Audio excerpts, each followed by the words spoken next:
أقدمت الإعلامية الإماراتية رؤى الصبان على التقاط صورة مع الملك محمد السادس على هامش تواجده في دولة الإمارات ضمن زيارة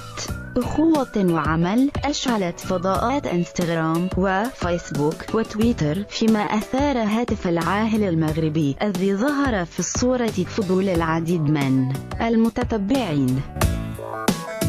وكتبت الإعلامية الشابة والحاصلة على بكالوريوس أعلام وماجستير علوم دبلوماسية على حسابها الخاص بموقع إنستغرام: تشرفت بالسلام على الملك محمد السادس حفظه الله، شخصية في قمة التواضع وقريب من القلب، مضيفة: أسأل الله أن يسدد خطا ويرعاه ويحفظ المملكة المغربية حكومة وشعبا.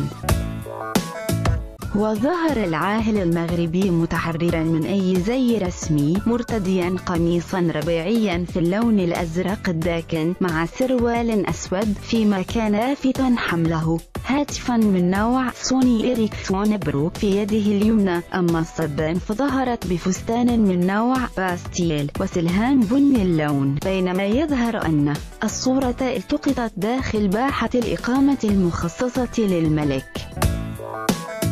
واختلفت تعليقات رواد مواقع التواصل الاجتماعي الراصدة لتفاصيل الصورة المذكورة حول نوع الهاتف الخلوي الذي كان لدى الملك، فيما اتفقت الآراء على أن الأمر يتعلق بهاتف عالي الجودة والحماية يكون في ملكية رؤساء الدول وكبار المسؤولين ورجال الأعمال لغايات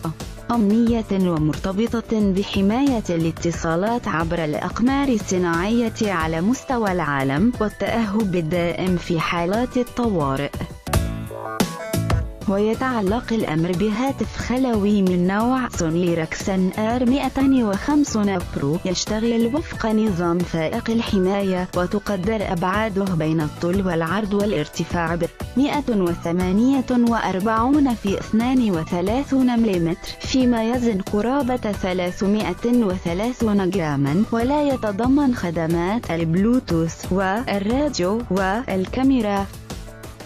في حين يتضمن 24 لغة أجنبية بالإضافة إلى العربية. أما البطارية فهي فائقة الاحتمال، إذ تشتغل على طول 150 ساعة متواصلة مع 9 ساعات على مستوى المكالمات.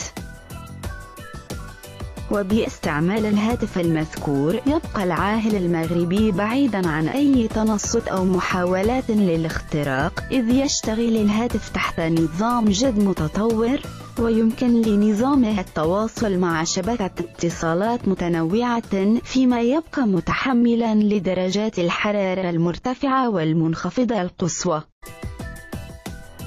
ويتحمل الهاتف النقال للملك محمد السادس، وذ إثار فضول رواد مواقع التواصل الاجتماعي الماء والصدمات القوية، كما يضمن خدمة مباشرة للاستغاثة. تبقي صاحب الهاتف على تواصل بمصالح الحراسة الأمنية الخاصة وباقي الأنظمة الأمنية المرافقة والمواكبة.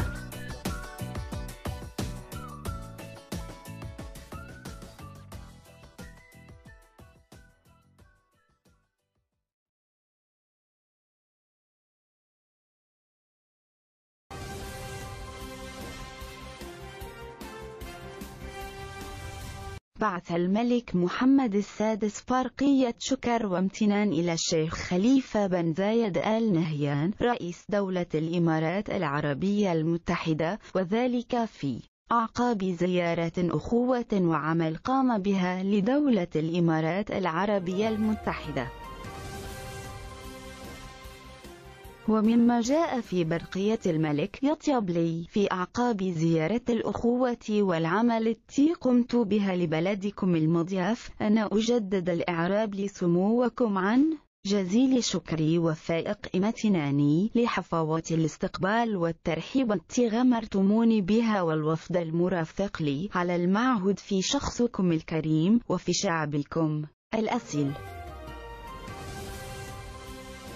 وأضاف: وإنني أغادر أجواء بلدكم الطيبة وأنا أكثر ما أكون اعتزازا بأواصر المودة الخالصة تربطنا شخصيا وبوشائج الأخوة الصادقة التي تجمع شعبنا، مشيدا بما يتبع العلاقات بين البلدين من توافق وانسجام بخصوص مختلف القضايا العربية والجهوية والدولية ذات الاهتمام المشترك، ومن طموح قوي للارتقاء بمسار التعاون بين البلدين إلى أعلى المدارج، سواء على المستوى الثنائي أو في إطار العلاقات المتميزة التي تجمع المملكة المغربية بباقي أشقائها من دول مجلس التعاون الخليجي. وجدد الملك أبلغ عبارات الشكر والعرفان لشيخ خليفة بن زايد آل نهيان، ضارعا إلى المولى عز وجل أن يحفظه ويديم عليه نعمة